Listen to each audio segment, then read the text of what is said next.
Should I buy tickets to the Ace of Base reunion concert? Better not tell you now. Should I just save my money? Reply hazy? Okay, God, if you're listening, just speak to me. Give me a sign. But how do I know that was the sign? How do I know?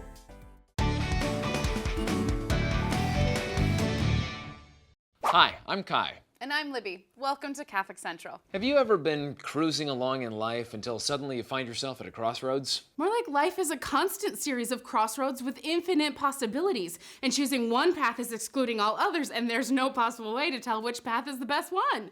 Okay then. Well, the good news is that the Catholic Church has some advice for how to make good decisions. In what is hopefully a calm and peaceful way. First off, we can all rest easy knowing that God has a plan for each of our lives and wants to help us discover the fullness of life. Jesus said, I came so that they might have life and have it more abundantly. John 10:10. In our episode on the purpose and meaning of life, we talked about how to discern the big picture for yourself. Okay, but forget about the purpose of life.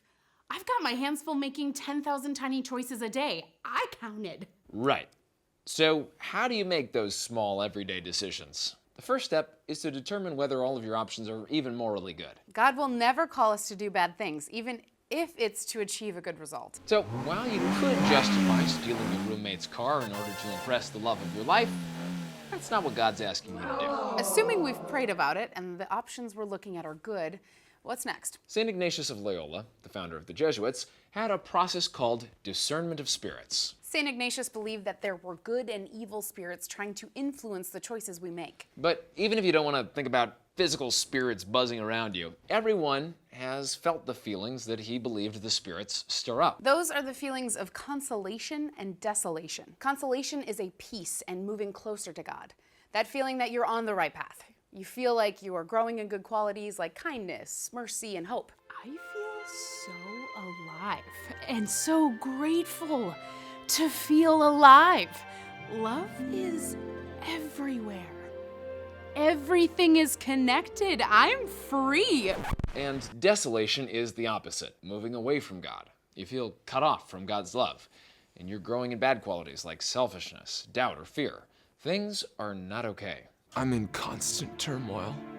What if I'm worthless and incapable of doing anything right? I feel trapped. I hate everything, including myself and everyone else. The important thing to note is that we're not talking about mere happiness and sadness. Right, you can be sad about something that happened, but still generally feel at peace, loved by God, and sure that you have a purpose in life. Or you can feel happy in the moment, but empty inside.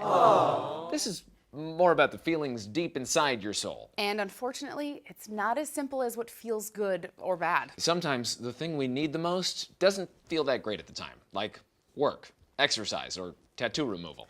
And something bad can make us feel great in the moment, but ultimately harm us. Like impulsively getting a tattoo you later regret. Yeah. I have 5.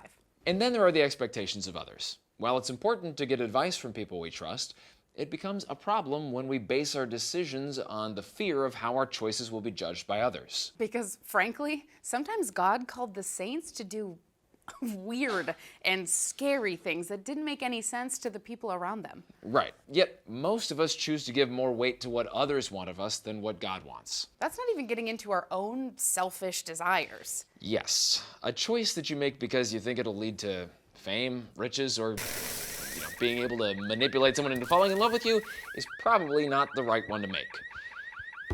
Lesson learned. Instead, you can look at the pros and cons of a decision.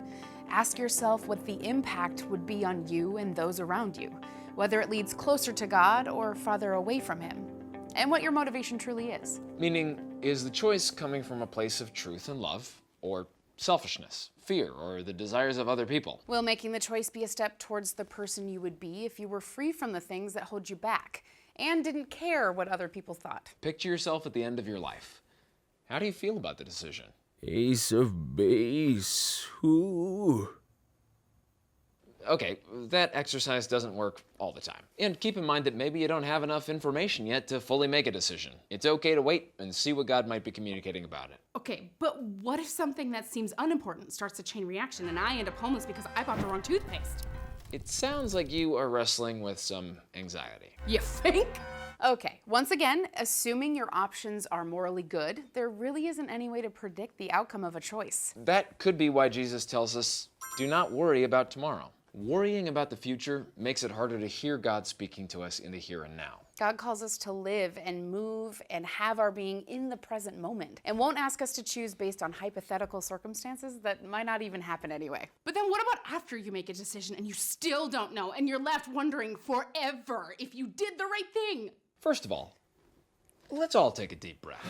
Next, remember that some decisions are neutral and don't matter all that much in the long run, no matter how stressful they may seem at the time. If you find yourself still worrying about a decision you made, Or an action you didn't take. it might be a healthy sense of guilt, which is like having an ache in your soul, Just like pain can indicate problems in your physical body, guilt can point to things we should stop. or motivate us to go from doing nothing to doing what we know we should do the next time that the situation comes up. But where you might feel guilt about something you did, shame is something you feel about yourself and is never a good thing. Shame makes us think that we are never going to be good enough and that we can never change. Catholics believe that every person has been created good and that there is no one that is beyond forgiveness and redemption.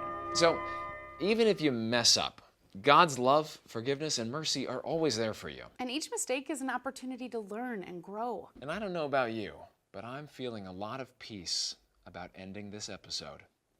I'm Libby. And I'm Kai. Thanks for watching Catholic Central. Check out our website at CatholicCentral.com for more resources on discernment. And for help with figuring out decisions, subscribe to us on YouTube and look for our episodes on the meaning and purpose of life and formation of conscience.